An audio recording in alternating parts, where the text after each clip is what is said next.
সেদিন আসলেই খুব বৃষ্টি হচ্ছিল। আন্টি জমিতে দাঁড়িয়েছিল। আন্টি ধান লাগাচ্ছিলেন জমিতে। টিপ টিপ বৃষ্টি পড়ছিল, চারপাশে শুধু কাদামাটি আর বৃষ্টির ছাট। এমন সময় এক লোক কোদাল হাতে সামনে এসে দাঁড়ালো।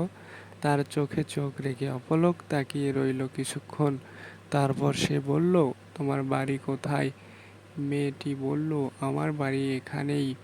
এরপর হঠাৎ সেই লোকটি আন্টিকে জড়িয়ে ধরল আর বৃষ্টির মধ্যে আন্টির পিঠে আঙুল চালিয়ে একটা মেসেজ লিখে দিল। মেসেজটা কী ছিল তা বোঝা গেল না, কারণ বৃষ্টির জলে সব ধুয়ে যাচ্ছিল। কিছুক্ষণ চুপ করে দাঁড়িয়ে থাকার পর লোকটি কোদাল কাঁধে নিয়ে হাঁটা দিল।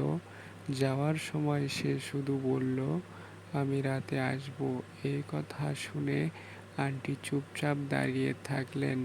তারপর বৃষ্টিতে ভিজতে ভিজতে নাচতে শুরু করলেন, যেন কোনো অদ্ভুত আনন্দের ঢেউ বয়ে গেল তার মধ্যে। কিছুক্ষণ পর তিনি বাসায় ফিরে এলেন। কল থেকে পানি তুলে হাত মুখ ধুলেন, তারপর বালতিতে পানি ভরে রাখলেন। সেই রাতটা কেমন ছিল? লোকটা আসলেই এসেছিল? এর পরের পর্ব যদি জানতে চান, তাহলে অবশ্যই আমাদের ভিডিওতে লাইক করে একটা কমেন্ট